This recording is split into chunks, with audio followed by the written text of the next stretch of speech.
مصعب پہلے تو کسی کسی مقام پر یہ موئے مبارک شریف کی زیارت کروائی جاتی تھی، مگر اب تو موئے مبارک کی بڑی کثرت ہے اور کئی لوگوں کے پاس موئے مبارک موجود ہیں.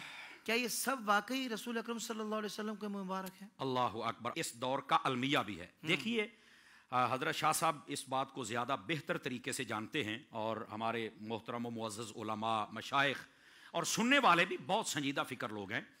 ہم تبرکات کا انکار نہیں کرتے، یہ یاد رکھ لیجئے، بلکہ ہم تو دلائل دے رہے ہیں. یہ ایک الگ موضوع ہے کہ ہم تبرکات کو مانتے ہیں، لیکن آج کل جیسے آپ فرما رہے ہیں، اس اعتبار سے دیکھا جائے نا تو لوگوں نے، کئی بندے ایسے ہماری معلومات میں ہیں جو کہتے ہیں میرے پاس 400 ہیں، اگلے سال میں نے 500 تبرکات کرنے ہیں.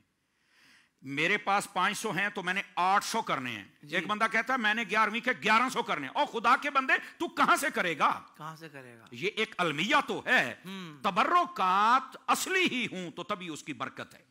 یہ یاد رکھ لیجئے. آج کل کا یہ بہت بڑا المیہ ہے، اور اس بات کو میں یہ سمجھتا ہوں حل ہونا چاہیے. لوگوں کے جذبات سے کھیلا جاتا ہے حضور، عوام کو کیا پتا. میں کہتا ہوں صرف جذبات نہیں بھائی جان، عقیدت کو لوٹا جا رہا ہے. اللہ، باقاعدہ طور پر چادریں بچھائی ہوتی ہیں، زیارت کرتے جاؤ اور پیسے دیتے جاؤ. تم نے تو کاروبار بنایا ہوا ہے. اس میں سمجھنے والی بات جو حضرت حافظ صاحب وہ یہ ہے، آپ دیکھیں نبی پاک صلی اللہ علیہ وسلم کی پوری زندگی کو پڑھیں تو آپ کی تو زاہدانہ اختیاری زندگی سی. ٹھیک ہے، اگر ہم تبرکات کی اتنی کثرت لوگوں کے سامنے بیان کریں تو پھر آقا کریم صلی اللہ علیہ وسلم جو وقت ضرورت چیزیں استعمال کرتے تھے، ہم نے تو ساری زندگی لوگوں کو یہ بتایا کہ انہوں نے ساری زندگی جو کھانا کھایا وہ بھی بہت کم تھا. تو پھر ہم کیسے بتائیں گے؟ اب تو شاید ہی کوئی ملک ہو جس میں 3-3 4-4 درجن نالین نہ ہوں، جس میں 3-3 4-4 درجن آسا مبارک نہ ہوں اور جبے مبارک نہ ہوں. یہ کیا کیا ہے یار تم نے؟ سمجھ آ رہی میری بات کی؟ بالکل صحیح. تو اگر نبی پاک علیہ السلام کے تبرکات، یہ محتاط علماء نے فرمایا جتنی کتابیں آج تک ذخیرہ کتب میں موجود ہیں ان کو کھنگالا جائے نا تو ان کی جو تعداد بنتی ہے کل تبرکات کی وہ 50 سے 60 کے قریب ہے. چلو احتیاطاً آپ 100 تبرکات شمار کر لیں، 100 تبرکات. تو یار اگر وہ سارے کے سارے ہیں تو کیا وہ ہر بندے کے پاس الگ الگ آ گئے؟ یہ سوچنے والی بات ہے نا. یہ کیا کر رہے ہیں یار یہ لوگ؟ یہ عقیدتوں سے بالکل کھیل رہے ہیں اور ان کو سمجھنا چاہیے. اچھا، دوسری بات بھی توجہ طلب ہے نا، اور وہ یہ ہے کہ یہ تبرکات آپ قرون اولا کو دیکھ لیں، اس سے لے کر آج تک نبی پاک صلی اللہ علیہ وسلم کے تبرکات سے فیض حاصل کیا گیا اور ان کو سنبھالا گیا. لیکن یہاں پر پتہ کیا ہوتا ہے؟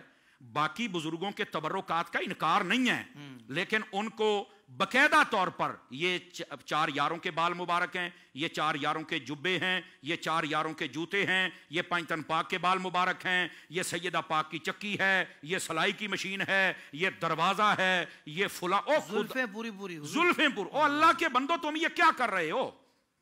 قرون اولا کو اگر دیکھا جائے تو آقا کریم علیہ السلام کے تبرکات کو سنبھالا. صحابہ کرام اور تابعین ان کا آپس میں معمول دیکھا جائے تو شاید اکا دکا مثال ملے کہ کسی کا تبرک کسی نے لیا ہو، ورنہ انہوں نے ایک دوسرے کے تبرک کو نہیں سنبھالا تھا. وہ خود ہستیاں ہی تبرک ہوتی تھیں، ان کا وجود ہی تبرک تھا. زندگی کے تمام شعبوں میں دینی رہنمائی حاصل کرنے اور آخرت کو بہتر کرنے کے لیے ہمارے YouTube channel Islamic digital studio کو سبسکرائب کر لیں اور بیل آئیکن بھی پریس کر لیں. قرآن سے بھی ملاتا ہے.